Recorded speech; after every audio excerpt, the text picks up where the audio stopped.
दशा माता की व्रत कथा लेकर आए हैं। एक समय की बात है, एक राजा था, उसके दो रानियां थीं। बड़ी रानी के कोई संतान नहीं थी, छोटी रानी के एक पुत्र था। राजा छोटी रानी और राजकुमार को बहुत प्यार करता था। बड़ी रानी छोटी रानी से ईर्ष्या करती थी। बड़ी रानी राजकुमार के प्राण हर लेना चाहती थी। एक दिन राजकुमार खेलता खेलता बड़ी रानी के आंगन में चला गया। बड़ी रानी ने राजकुमार के गले में काला सांप डाल दिया। छोटी रानी दशा माता का व्रत करती थी। राजकुमार दशा माता का ही आशीर्वाद था। दशा माता की कृपा से राजकुमार के गले से वो सांप बिना कोई नुकसान पहुंचाए चला गया। दूसरे दिन बड़ी रानी ने लड्डू में जहर मिलाकर राजकुमार को खाने के लिए दिया। जैसे ही राजकुमार लड्डू खाने लगा तो दशा माता एक दासी का रूप धारण करके आई और राजकुमार के हाथ से लड्डू छीन लिया। बड़ी रानी का ये बार भी खाली गया। अब उसे चिंता हुई कि किस तरह वो राजकुमार को मारे। तीसरे दिन जब राजकुमार फिर खेलता हुआ बड़ी रानी के आंगन में आया तो रानी ने उसे पकड़कर गहरे कुएं में धकेल दिया, लेकिन दशा माता ने उसे बीच में ही पकड़ लिया। सारे राजमहल में राजकुमार की तलाश होने लगी। राजा वे छोटी रानी पुत्र शोक में रोने लगे। तब दशा माता ने एक भिखारन का रूप धारण किया और राजकुमार को गले से लगाए एक कपड़े में छुपाकर राजमहल के द्वार पर पहुंची और भिक्षा मांगने लगी। तब सिपाहियों ने उन्हें दूर हटाते हुए कहा, माई तुझे भिक्षा की पड़ी है, यहाँ राजकुमार खो गया है।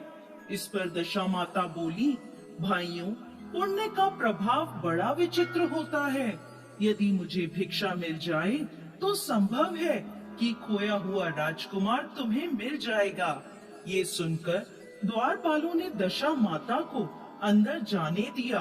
वह अंदर गई और राजकुमार को छोटी रानी के आंगन में छोड़ दिया और वापस चली। परंतु छोटी रानी ने भिखारन के रूप में आई दशा माता को देख लिया। उसने कहा, रुको, तुम कौन हो?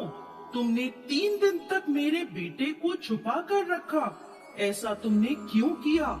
इस पर दशा माता ने छोटी रानी को अपने दर्शन देते हुए कहा, मैं तुम्हारे पुत्र को चुराने वाली नहीं हूँ, मैं तो तुम्हारी आराध्य देवी हूँ। मैं तुम्हें सचेत करने आई हूँ।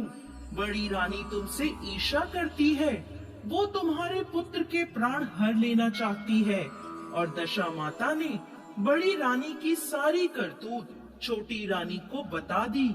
ये सुनकर छोटी रानी दशा माता के आगे हाथ जोड़कर खड़ी हो गई और बोली, माता जैसी कृपा आपने मुझ पर करी, मैं चाहती हूँ आप सदैव राजमहल में विराजमान रहें और मैं आपकी सेवा पूजा करूँ। इस पर दशा माता बोली, मैं किसी के घर नहीं रहती। जो श्रद्धा पूर्वक मेरा ध्यान स्मरण करता है, मैं उसके हृदय में निवास करती हूँ।